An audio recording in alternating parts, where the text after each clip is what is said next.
toda exaltação e todo louvor. Aleluia. Abra sua Bíblia comigo. Carta aos Romanos, capítulo de número 6.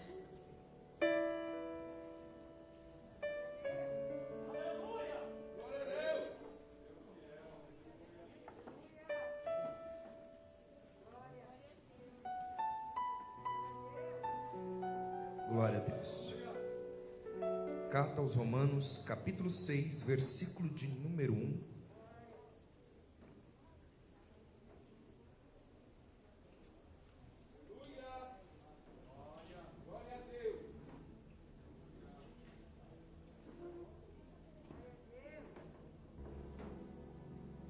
Glória a Deus. Quantos encontraram, diga amém. Glória a Deus. Diz assim: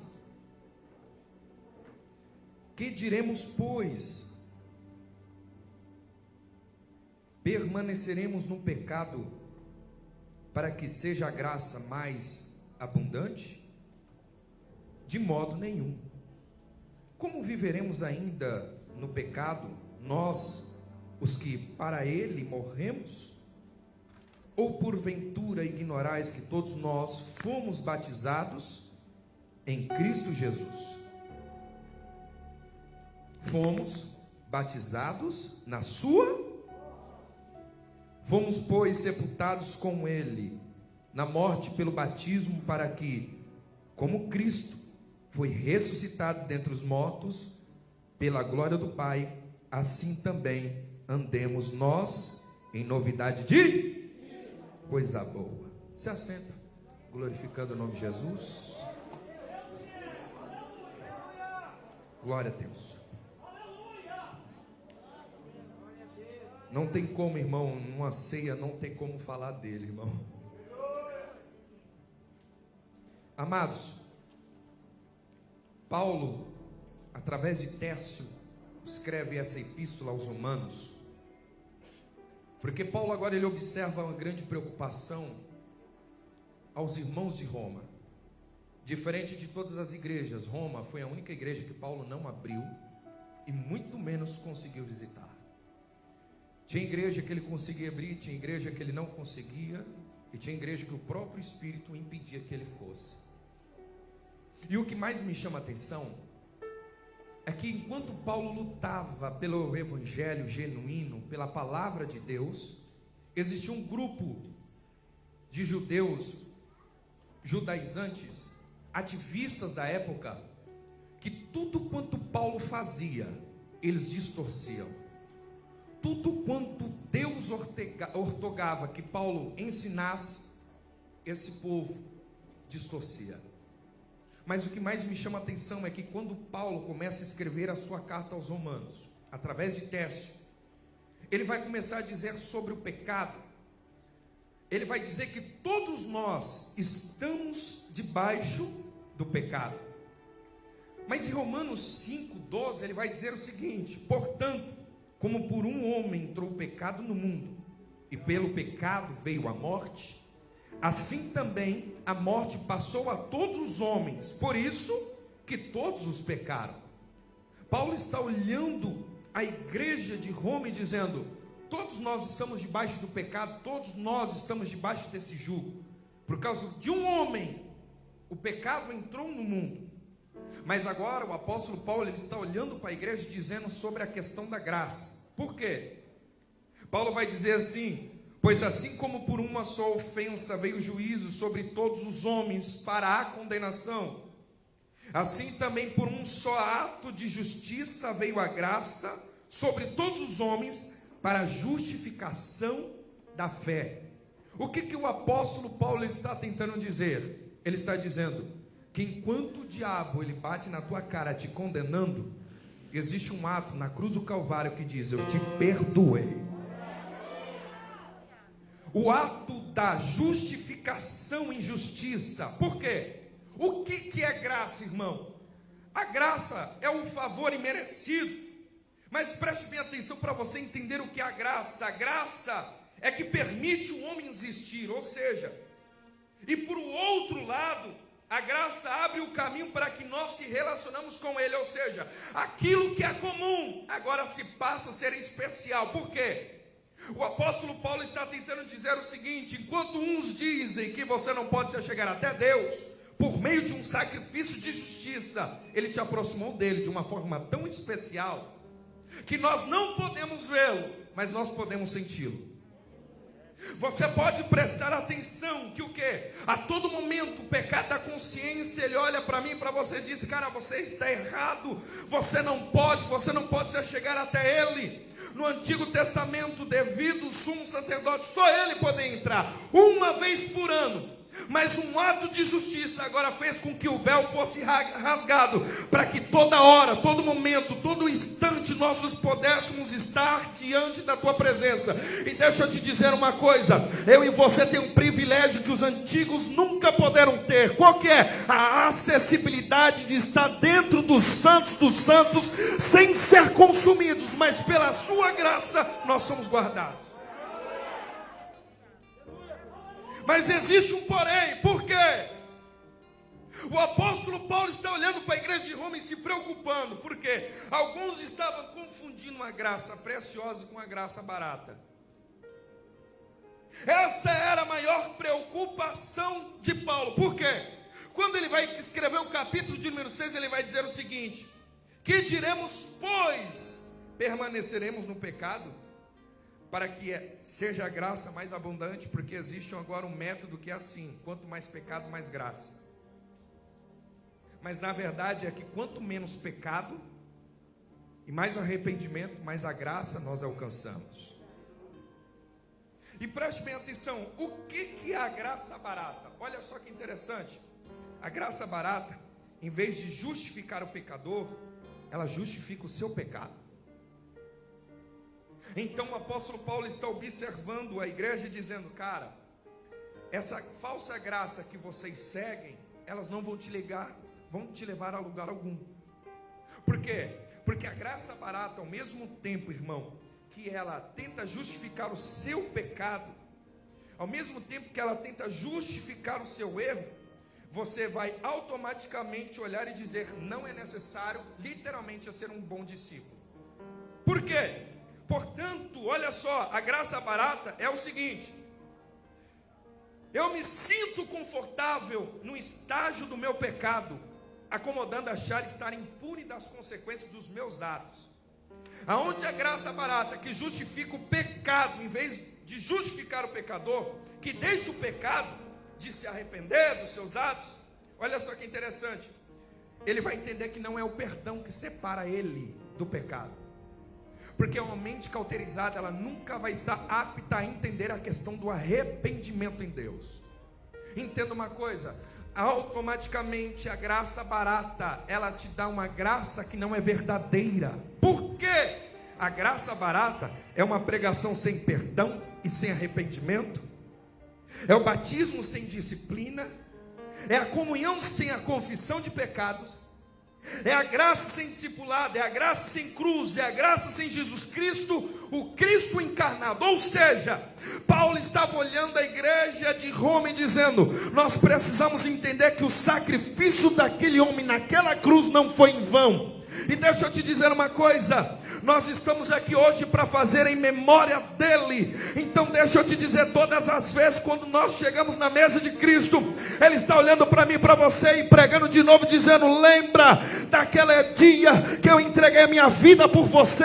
É para que você estivesse aqui hoje dizendo: Senhor, eu não mereço, mas a tua graça me aproximou da tua palavra, da tua presença. Eu não merecia, mas o Senhor me aproximou-se dela. Essa é a preocupação de Paulo. Por quê? Se você for pegar Romanos capítulo 1, o que Paulo vai dizer? Olha só o que acontecia com a igreja de Roma. Eles mudaram a glória de Deus, que é incorruptível, à semelhança de homens. Paulo está agora se preocupando. Por quê? Porque a falsa graça tira Deus do centro e põe o homem no centro de todas as coisas. É como se Paulo estivesse dizendo: a glória já não é de Deus, a glória agora são das pessoas. Paulo vai dizer agora que mudaram a verdade de Deus em mentira, honraram e serviram mais a criatura do que o Criador. Paulo vai dizer, por isso, Romanos 1,26, Deus os abandonou às suas paixões infames. Olha, coisa séria. Paulo está dizendo, Deus abriu mão de quem não quer viver o seu propósito. Paulo está dizendo, Deus abriu mão de alguém que não quer adorar a Ele na sua excelência. Deus abriu mão de alguém que literalmente não quis viver o evangelho genuíno. Aí Paulo vai dizer, as mulheres abandonaram o seu uso natural, assim como os homens deixaram o seu estado natural, recebendo a recompensa dos seus erros. E Paulo vai terminar o capítulo de número 1 dizendo, e como eles não se importaram de ter conhecimento de Deus, assim Deus os entregou ao seu sentimento perverso para fazerem as coisas que não convêm. Sabe o que Paulo está dizendo? Já que você quer permanecer nos seus atos, na graça barata, continua. Sabe o que Paulo está dizendo? Já que você não quer receber a palavra e não quer receber o evangelho de Cristo, pode viver nas suas infames. Paulo está olhando para a igreja e dizendo o seguinte: ele não morreu de graça, ainda que a graça seja graça, ele não morreu de graça. Sabe o que Paulo está tentando dizer para a igreja? Paulo está tentando dizer o seguinte para eles: dê valor para alguém que morreu por você. Paulo está olhando para a igreja e dizendo, cara, nós precisamos entender o seguinte: a única coisa que nos separa de Deus é o pecado. O que significa pecado? A palavra pecado vem da palavra errar o alvo. Todas as vezes quando eu peco, eu estou errando o alvo. Preste bastante atenção. Paulo vai olhar para a igreja e vai dizer o seguinte: assim também vós considerais mortos para o pecado, mas vivos para Deus em Cristo Jesus. O que Paulo está tentando dizer? Paulo está dizendo o seguinte: a partir do momento que você morre para o pecado, você tem um atestado de óbito para carregar por onde você vai. Danilo, eu não entendi. Martinho Lutero dizia o seguinte: pensei que o meu velho homem tinha morrido nas águas do batismo, mas descobri que esse infeliz sabia nadar, e agora tenho que matá-lo todos os dias. Olha para o teu irmão e diga assim: o teu passado todo dia vem à tona. Fala para ele: mas depende de você de matá-lo ou você pôr ele para dormir, meu filho.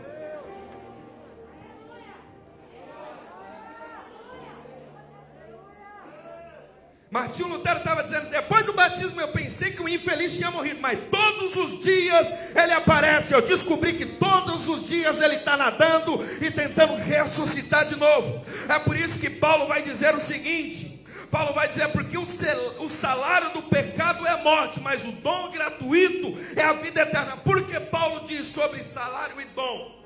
Paulo está dizendo o seguinte: olha, a partir do momento quando nós somos um soldado de Cristo, nós temos duas coisas que Deus ele favorece. Por quê?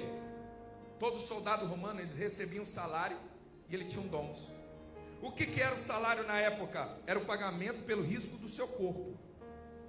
Mas o dom era a retribuição imerecida que o rei dava. Ou seja, quando você ia para uma guerra, se você fosse soldado, o rei, além de te dar um salário, olha só, pelo risco do seu corpo, ainda ele dava a retribuição imerecida que você não merecia. Irmão, não entendi. Trazendo para o evangelho, eu e você estamos num exército que nós não podemos se embaraçar com as coisas desse mundo. E automaticamente Deus está dizendo: o seu salário é o pagamento que você vai ter lá, o grande galardão por você preservar o seu corpo de não se corromper. E qual é o dom? Carisma é a retribuição imerecida pelo rei. Sabe o que Deus está tentando dizer para mim, para você aqui através de Paulo? Paulo está olhando para a igreja dizendo: olha, é o seguinte, você está na guerra, você vai se machucar, você vai automaticamente se frustrar, você vai se decepcionar, o seu corpo vai ser flagelado. Todo dia o diabo vai pegar umas arrogas e vai bater em você.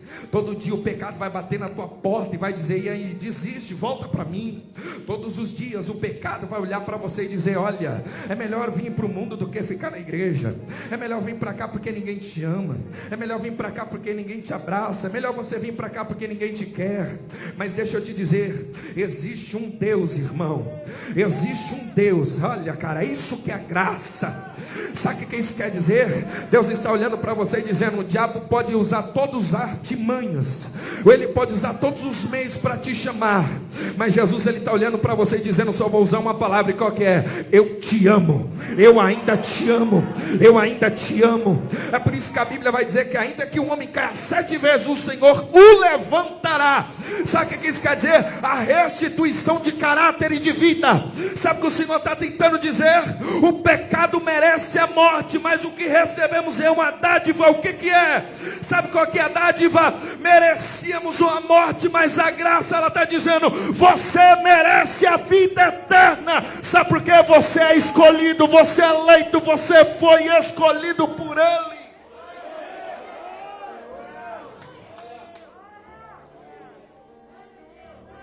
A graça barata vai te afastar da obra. A graça barata vai te afastar da oração. A graça barata vai te afastar do seu joelho no chão. A graça barata vai afastar você da visão, da oração, do propósito de Deus. A graça barata está dizendo: a porta é larga, não vai pela porta estreita não. A graça barata, ela vai fazer com que nós não mais se interessamos em Deus, e muito menos buscamos a tua presença. Mas a graça preciosa não, meu filho, ela deve ser procurada, porque olha só, a graça barata é um tesouro escondido no campo. Por quê? Pelo qual o ser humano, ele é feliz de tudo que ele tem. Porque a graça barata, ela vai dizer o seguinte para mim e para você: é um evangelho que tem cruz e coroa, dói, mas ele está dizendo: mas tem de bom ânimo, porque eu venci o mundo. A graça preciosa, ela está dizendo para mim e para você: você pecou, mas a minha graça, ela te torna a te purificar de novo. A graça preciosa, ela olha para mim e para você e vai dizer: Zaqueu, desce daí de hoje, porque hoje a salvação entrou dentro da tua casa. A graça preciosa vai ver eu e você, sabe aonde? Num poço. Mas ele vai dizer: enquanto você viver no poço, você está vivendo a graça barata. Mas se você hoje tomar da fonte da água da vida, você vai viver a água preciosa. E sabe o que o Senhor está dizendo? A graça preciosa vai te aproximar daquilo que você menos esperava. Sabe o que é? Um relacionamento da presença de Deus.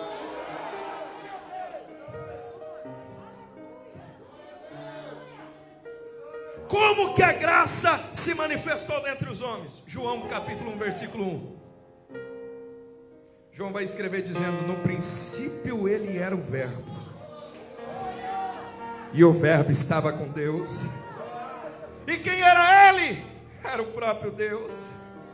Ele vai dizer, João 3,16: Deus amou o mundo de tal maneira que deu seu unigênito, para que todo aquele que nele crê não pereça. Quem acredita que ele é o Filho de Deus, mas tem a vida eterna? Ele era o verbo. Sabe o que é mais interessante, pastor Maurício, que Deus me disse em casa? É que Deus amou o mundo e entregou seu Filho. Mas tem gente que não consegue amar o Filho para abrir a mão do mundo.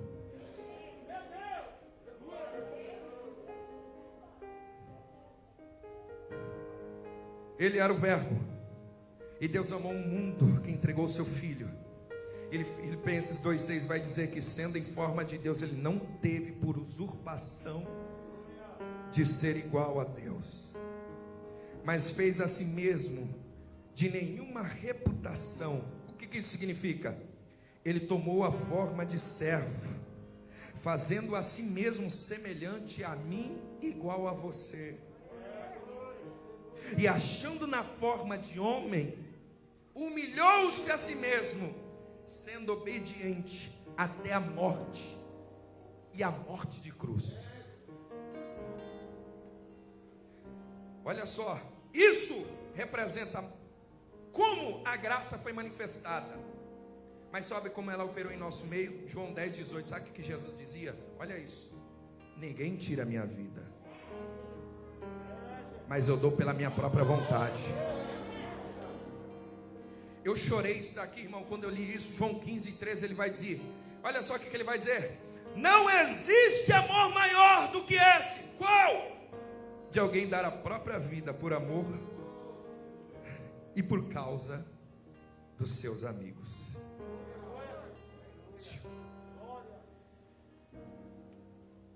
Será que nós temos sido amigo de Deus para Deus ter olhado para mim, para você dizer: eu amei o mundo, eu entreguei meu filho para morrer por você? Ele está dizendo: a maior manifestação do amor é quando alguém morre em prol do seu amigo. Você teria coragem de morrer em prol do seu amigo? Imagine você cheio do dinheiro, dizer assim: eu vou me humilhar a ser servo e eu vou morrer por alguém. Eu tenho todo o poder, tenho toda a glória, eu tenho tudo, mas eu vou morrer por aquele irmão que está em pecado. Sabe qual é o nosso problema? É que a gente é tolerante conosco, mas a gente não é misericordioso com quem precisa. Sabe por quê? Paulo está olhando para a igreja de Roma e dizendo: a graça, ela se manifestou em nosso meio, mas o problema é que a gente aproveita da graça para fazer o que quer. E deixa eu te dizer uma coisa: se o próprio Cristo disse: nós vamos constituir um dia que vai ser em memória de mim, é porque ele sabia muito bem que se não tivesse a memória do dia dele, ninguém lembraria dele. Você já prestou atenção que a gente só lembra da morte de Cristo no dia de ceia?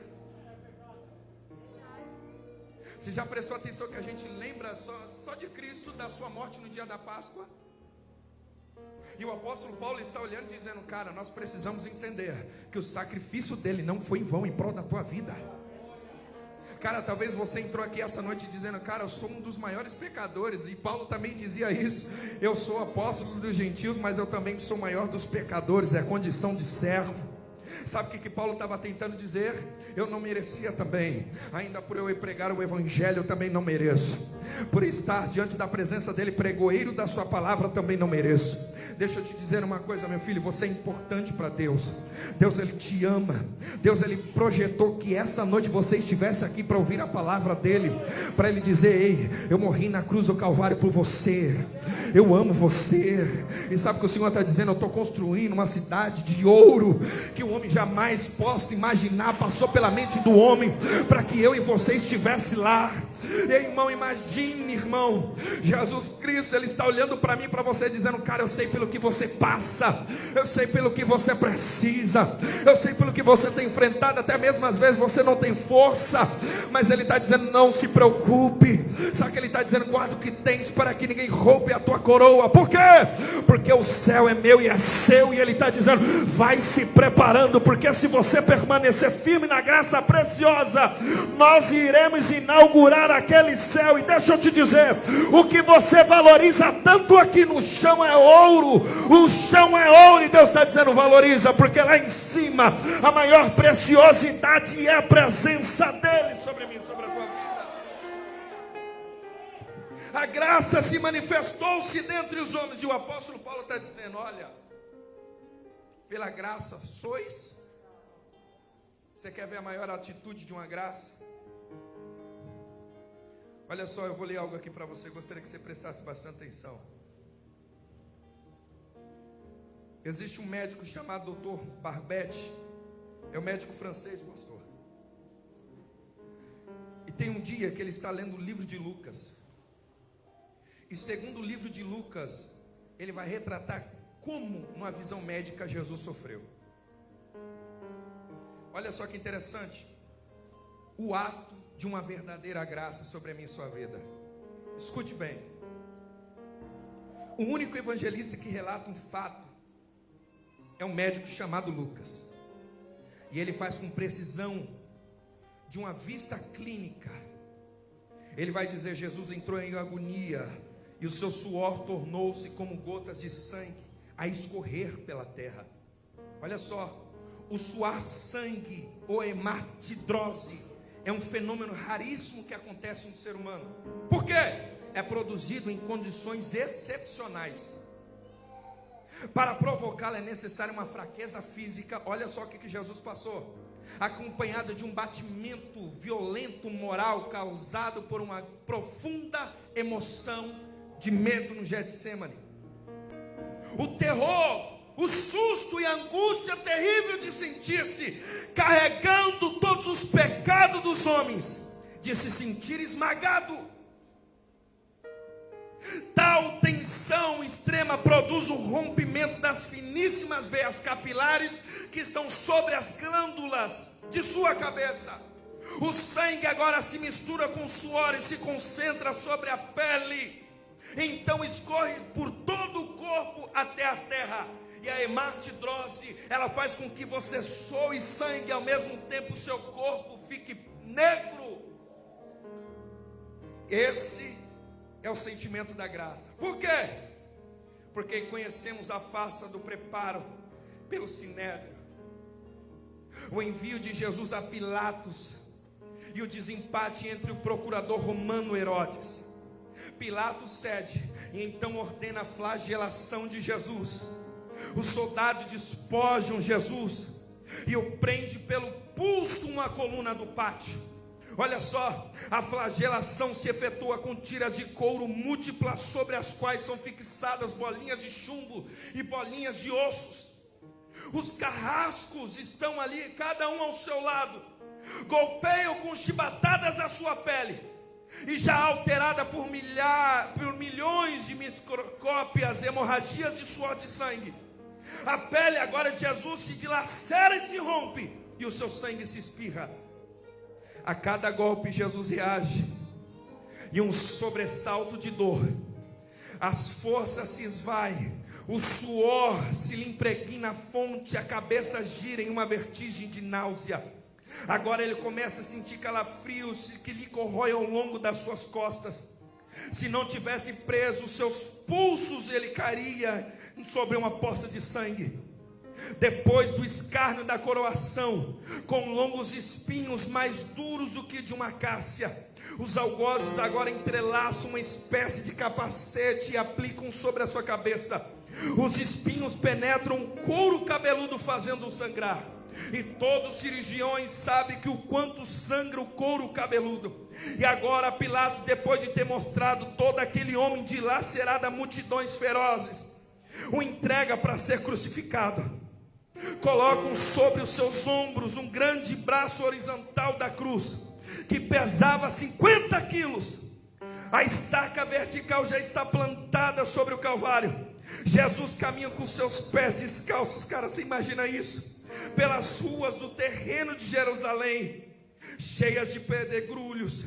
Os soldados agora puxam ele com as cordas. O percurso é a cerca de 600 metros.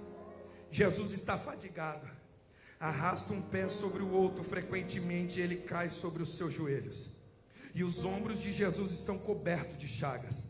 Quando ele cai por terra, a viga lhe escapa, escorrega, lhe esfola o seu dorso. Olha só, sobre o Calvário agora tem o início da crucificação.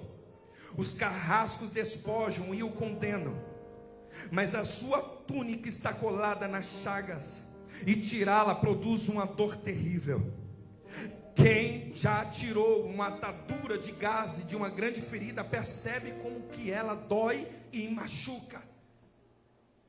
Cada fio de tecido adere à sua carne viva, ou seja, está grudada. Ao levarem a túnica, se lançam agora terminações nervosas descompostas do seu corpo. Os carrascos agora dão uns puxões violentos. Um risco de toda aquela dor pode provocar a falta de memória, mas não acontece em Jesus. Sabe por quê? Ainda não é o fim. Imagine comigo agora o sangue escorrer sobre seu rosto. Jesus é deitado de costas, as suas chagas se incrustam de pé e pedregulhos. Depositam-no sobre um braço horizontal. Os algozes agora tomam as medidas, e cada um com uma broca, é feito um furo na madeira para facilitar penetrações dos pregos. Os carrascos agora pregam um prego, apoiam sobre o pulso de Jesus, e com golpe certeiro de martelo plantam e o rebatem sobre a madeira. Jesus deve ter contraído o rosto assustadoramente. Um nervo meridiano foi zelado. Pode-se imaginar que aquilo que Jesus deve ter provado, uma dor lancinante, agudíssima, que se difundiu pelos dedos, espalhou-se sobre os ombros, atingindo o cérebro, a dor mais insuportável que um homem pode provar, só para que eu e você estivesse aqui. Ou seja, aquela dor produzida pela lesão dos grandes troncos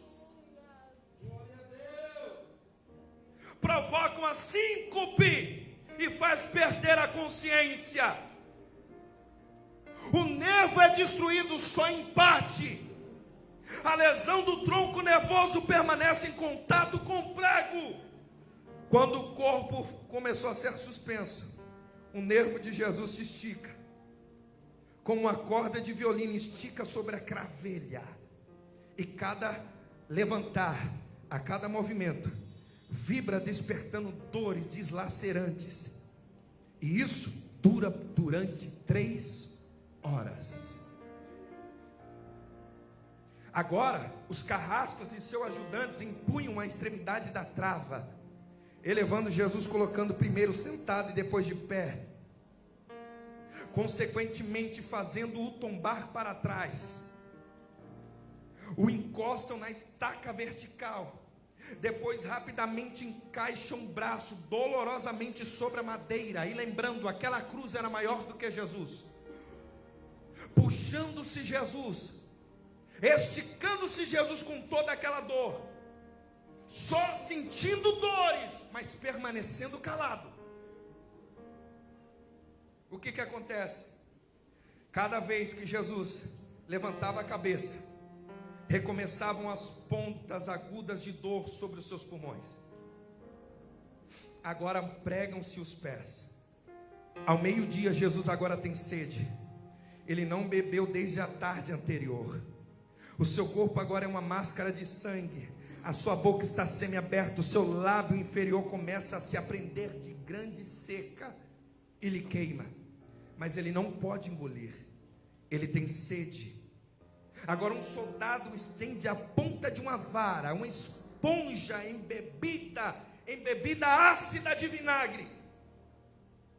Tudo aquilo começa agora a arder em Jesus. E agora um estranho fenômeno se produz no corpo de Jesus. Tudo isso aqui para você entender, olha só. Jesus está preso. Os músculos do seu braço agora se enrijecem em uma contração que vai acentuando. Os seus braços estão agora doendo, os seus dedos agora começam a se curvar de cãibra. E como acontece alguém ferido de tétano, a isso que os médicos chamam de tetania, quando os sintomas se generalizam, os músculos e abdômen se contraem em ondas imóveis, e em seguida, aqueles que entre as costelas e dos pescoços respiratórios sentem dores. Mas olha só que interessante, Jesus não consegue respirar, Jesus agora não consegue falar, Jesus está sobre a cruz sentindo dores. Jesus agora ele está sofrendo, envolvendo-se de asfixia.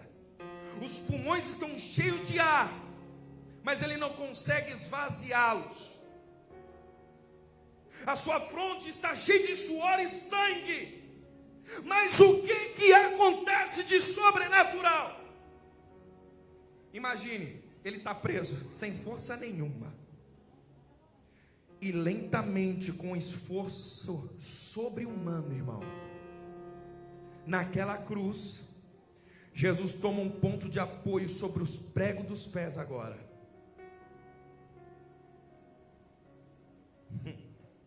Ele esforça os seus pequenos golpes para se levantar daquela cruz, aliviando agora as trações de dores dos seus braços. Os músculos e os tórax que está apertando os seus pulmões agora se aliviam. Para quê? Para uma única coisa. Para que esse esforço? Simplesmente para ele dizer: Pai, perdoa-os, porque eles não sabem o que fazem. 600 quilômetros andando, 3 horas apanhando, simplesmente para olhar para mim, para você e dizer: perdoa-os, porque eles não sabem os que fazem. olharam nos olhos dele, bateram nele, cuspiram nele, mas ele estava olhando para um futuro e dizendo: Pai, perdoa esses, porque eles não sabem os que fazem. Senhor, preste bastante atenção, ele sem ar, com dor, sem sangue, ele quase perdendo a sua plena consciência. É isso que Paulo estava dizendo: cara, ele sofreu para que você estivesse aqui, então começa a dar valor pelo sacrifício de Jesus.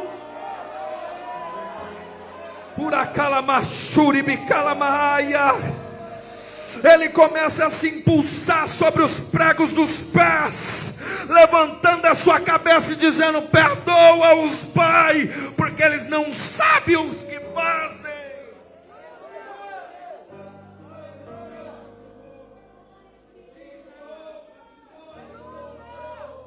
Todo esse esforço só para dizer 7 palavras.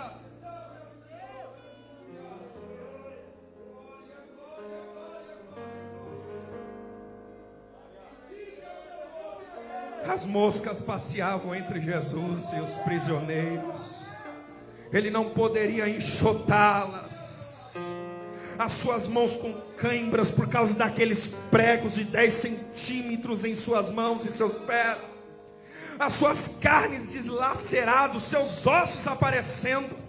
Aquela coroa de espinho com aproximadamente 10 centímetros perfurando o seu couro cabeludo, entrando até o seu cérebro, mas ele se esforçando só para te dizer: Tetelestai.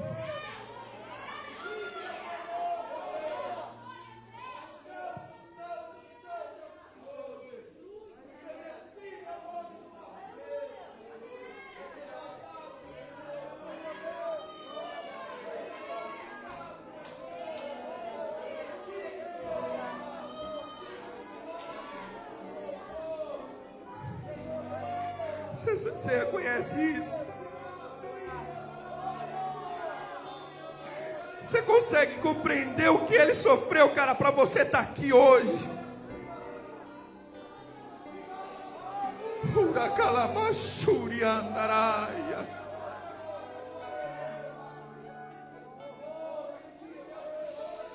A morte não conseguiu segurar o meu Senhor Jesus. Ela não conseguiu segurar aí o meu Seu Jesus.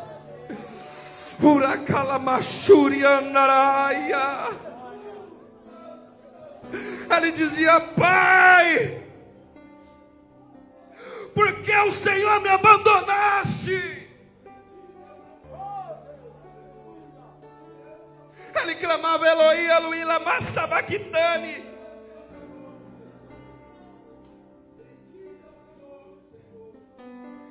Mas ele termina a sua vida dizendo: Pai, nas tuas mãos eu entrego o meu espírito. A graça, ela vai atrás de você, rapaz. A graça vai atrás de você, mulher. Por que, Danilo, você está dizendo isso?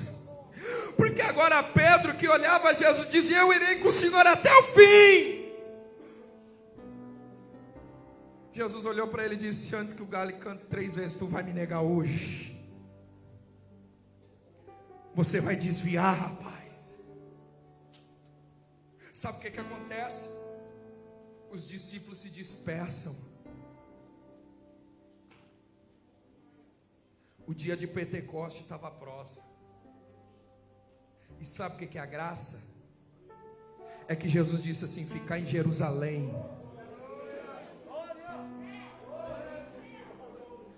Ficar em Jerusalém até ser revestidos de um poder que vai ser sobrenatural. Não vai vir da terra, vai vir do céu.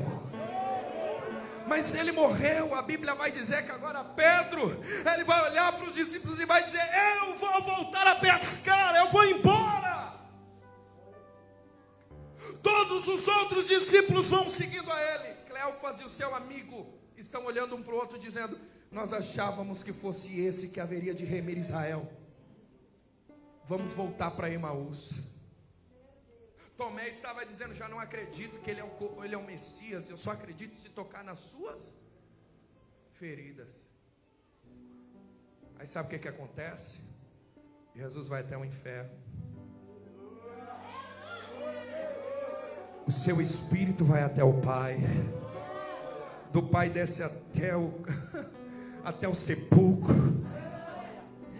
As mulheres vão até o sepulcro, não encontram ele mais lá, porque era o terceiro dia. E o que Jesus vai fazer? Jesus vai trabalhar. Aonde Jesus vai? Jesus vai atrás de Pedro, os seus discípulos que estão pescando. Jesus olha para ele e vai dizer: Pedrão, tu me amas, eu te amo. Senhor, eu te amo. Pedro, tu me amas, Senhor, tu sabes. Então apacenta as minhas ovelhas. O texto vai dizer que em Lucas capítulo 24, Jesus vai atrás de Cleofas, o seu amigo, encontra eles na beira do caminho de volta para Emaús, e Jesus está pregando para eles, Jesus está incitando a eles a graça, dizendo o que é para eles, sobre a palavra. Quando Jesus senta na mesa, pega o pão, pega o vinho, parte ele, aí um outro olha para o outro, vai dizer bem que enquanto ele pregava, o nosso coração ardia. Jesus desaparece, e agora Jesus aparece dentro de um pórtico, e está lá quem? Está lá o incrédulo de Tomé. Eu só acredito vendo, eu só acredito. Jesus aparece para ele e diz: olha aqui, meu filho, toca aqui. Sabe o que isso quer dizer? Que a graça de Deus vai atrás de você que abandonou a obra, a graça de Deus vai atrás de você que não acredita, a obra de Deus vai atrás de você que quer voltar para o mundo. Sabe o que é isso? É Jesus, e Ele está dizendo hoje: a minha graça vai te alcançar hoje, porque o meu poder se aperfeiçoa na tua fraqueza.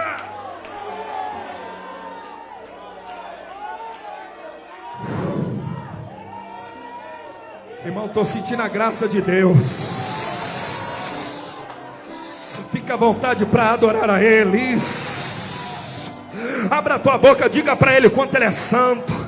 Abra a tua boca para Ele, diga para Ele: obrigado, Jesus, porque um tempo eu larguei a rede e o Senhor foi atrás de mim. Obrigado, Jesus, pelo Senhor me encontrar na prostituição. Obrigado, Jesus, pela tua graça me alcançar. E sabe o que Ele está dizendo? Eu vou atrás de você. Eu quero te encher da minha graça. Eu quero te encher da minha presença. Sabe o que Ele está dizendo? Hoje, a partir dessa ceia, Deus está dizendo: a tua vida não será mais a mesma, porque o Pentecoste está chegando. A promessa de Deus está chegando sobre a tua vida. E Ele está dizendo: ficar em Jerusalém até cheio do que? Do poder. É de poder. É poder. Sabe o que Deus está dizendo? Eu vou te levantar de novo. Eu vou te restaurar de novo. Mas, irmão, faz tempo que eu não sinto a presença de Deus. Está dizendo: hoje é uma noite marcada. Sabe por quê? Hoje é o terceiro dia. Hoje é a noite da ressurreição de Cristo. E Ele está dizendo: volta, volta, volta, volta. Volta para quê? Poder. É poder sobre a tua vida, sobre a tua casa, sobre a tua família. É a graça. Receba a graça de Deus, meu filho. Hoje Deus está dizendo: seja cheio da graça de Deus.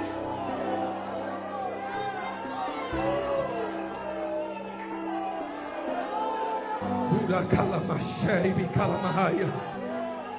Ura calamacheri bicalamassuri bicandaraia. Ah, irmão, Paulo estava olhando para a igreja dizendo: reconheça o sacrifício de Cristo.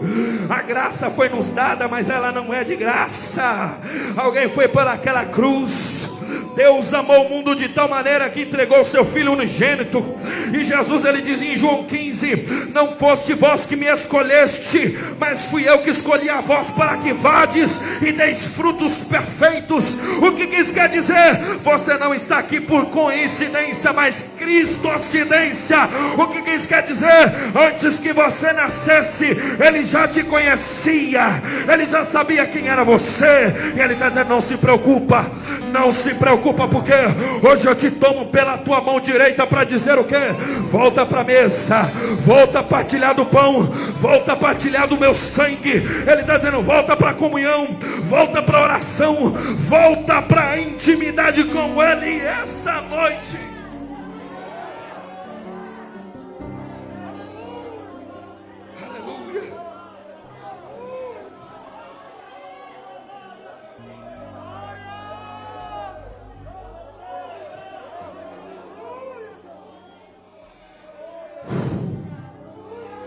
irmão, meu corpo está queimando, irmão.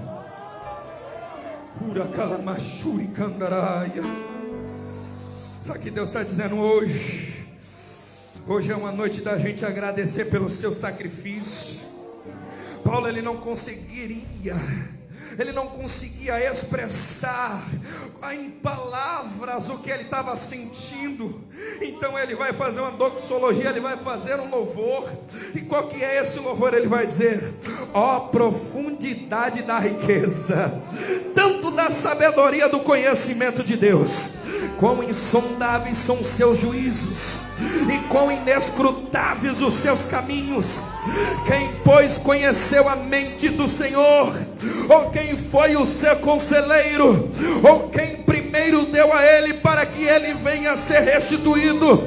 E Paulo vai dizer: porque dele, e por ele, e para ele são todas as coisas. A ele, pois, a glória eternamente. Amém. Sabe o que ele está dizendo? Eu não tenho como explicar, mas eu tenho como adorar, eu tenho como exaltá-lo. E sabe o que ele está dizendo hoje? O meu e o seu Jesus não está numa cruz, não. Aonde ele está? Ele está no meio da igreja hoje. Ele está aqui no meio da igreja dizendo: abra o seu coração, porque Jesus vai te tocar hoje. Ele está dizendo: deixa eu te tocar hoje. Você está sentindo ele aí? Porque eu estou sentindo. Uribicalabachuribicantore calamaséria. Urimicanto que vassere bicalamahaio. Oh meu Deus, porque dele e para ele são todas as coisas, porque dele e para ele são todas as coisas, porque dele e por ele. Irmão, vou repetir até você entender. Porque dele, para ele são todas as coisas, porque dele, por ele, para ele são todas as coisas, porque dele, por ele. Ora baixere bicalabarraia. Receba a presença de Jesus. Receba a presença de Jesus. Oh meu Deus, hoje é uma noite marcada de Deus dizendo para você: ei Paulo, a minha graça te basta hoje. A minha graça te basta hoje. Oh santo, santo, santo, santo. Oh Jesus, a festa é tua, oh a glória é tua, o poder é seu, tudo é teu, Jesus. Essa casa é tua, esse vaso é teu, então enche até a tampa, Jesus. Ora bacaturi cantararaia. Ei, quanto mais graça, mais pecado não. Quanto mais graça, mais santificação. E hoje ele está dizendo: vem hoje, deixa eu limpar você, deixa eu te dar sandálias novas, deixa eu te dar vestimenta nova, deixa eu te dar um anel novo. Porque a graça de Deus, ela te transforma por completo. E hoje eu quero convidar você a adorar Ele. Por quê? Porque dele, para Ele são todas as coisas. Você crê? Se coloque de pé, se coloque de pé.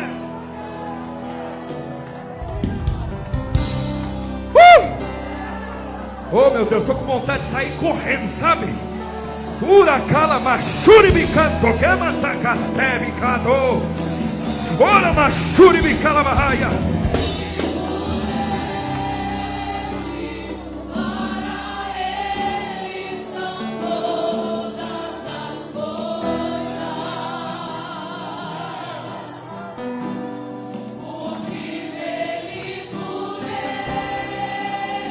Oh santo!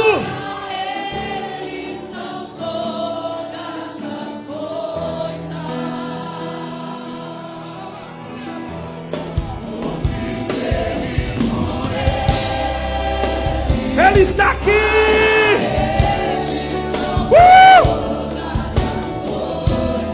Adora Ele. Abra o seu coração para Jesus.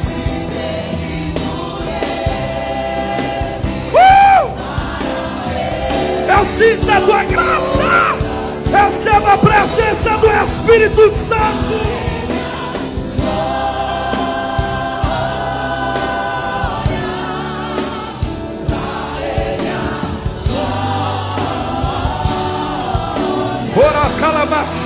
calabarraio. Vem Jesus, vem Jesus, vem Jesus, vem Jesus, vem Jesus.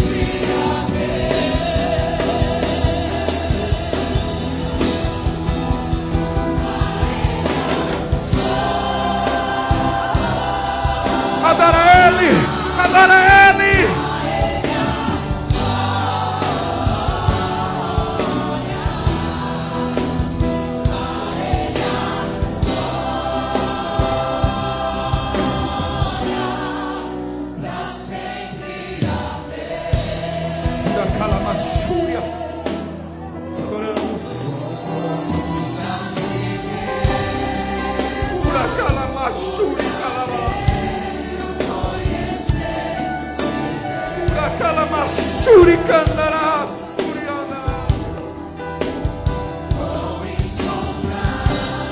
Não tem como resistir à presença dEle. Não tem como resistir à graça dEle.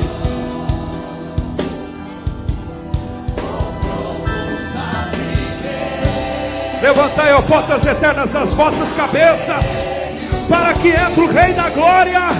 Quem é Ele? Ele é forte e poderoso na batalha. Ele está aqui essa noite. Oh, meu Deus! Levante as suas mãos, levante suas mãos, abre o seu coração, adora Ele.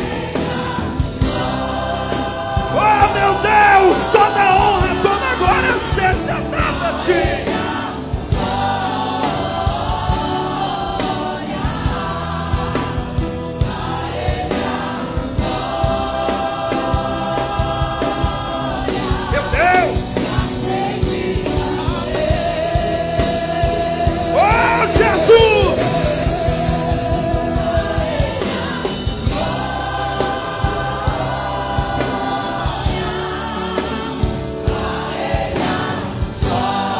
Ora calabashuri me calabahaya.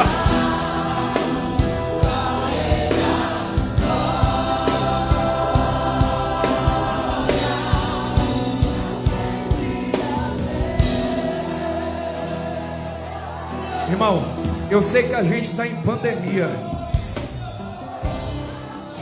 Eu só dou o que ofereço. Você só dá o que você tem. Desculpa, irmão, quebrar esse protocolo aí, mas pegue na mão desse crente aí. Pegue na mão dele, pegue na mão dela aí. Hoje ninguém, não, irmão, se preocupa não. Você vai ser contagiada da graça, da cura, da restauração do Espírito Santo. Urabacalabaxéria. Será que você pode começar a orar por esse crente aí que está do teu lado? Ó, escute. A palavra brasileiro, a palavra brasileira, ela vem de palavra pequenas brasas. A palavra brasileiro vem da palavra, da etimologia pequenas brasas. É por isso que os portugueses, quando chegaram, viram lá o pau-brasil e disseram, parece brasa.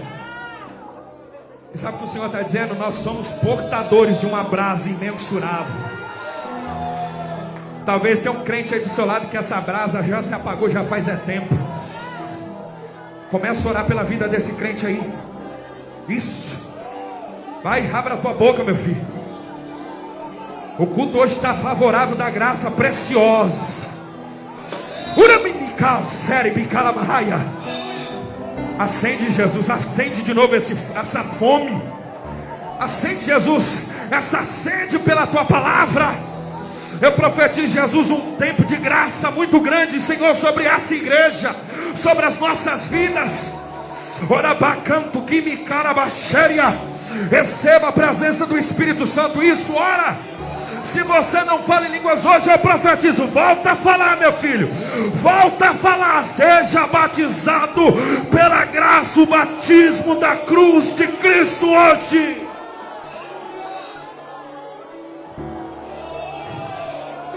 Foi assim que a igreja de Atos foi cheia, orando, orando, orando, orando. Isso, abre a tua boca, porque hoje ele está dizendo, hoje é um culto em memória de quem? Dele, por ele, para ele, é tudo dele essa noite, diz o Senhor.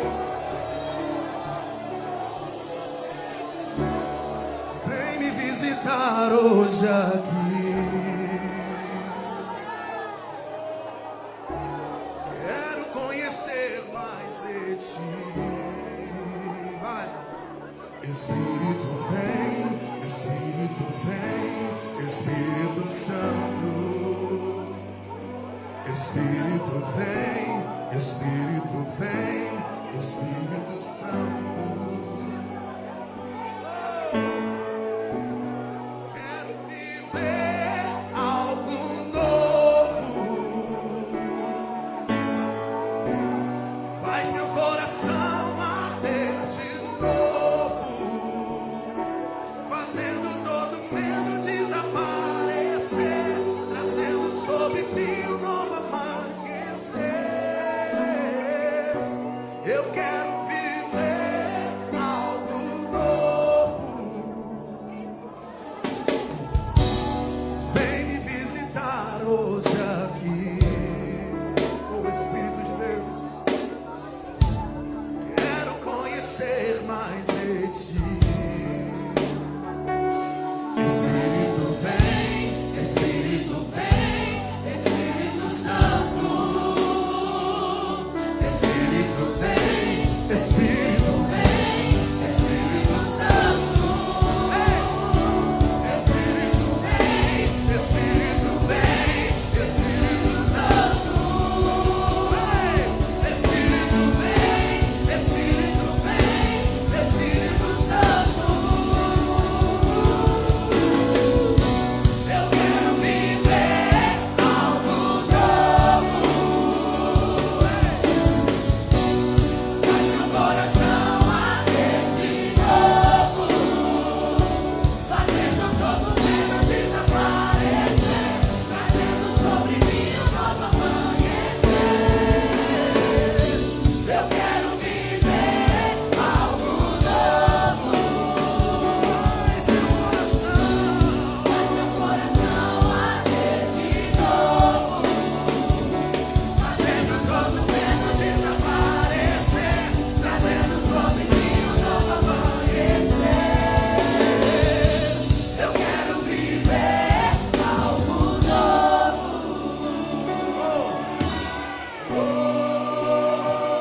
A presença de Deus é real no nosso meio. É a promessa do Espírito. Ele não nos deixou órfãos. Ele morreu, ressuscitou, está à direita de Deus, mas enviou o seu Espírito. Esse Espírito habita em você.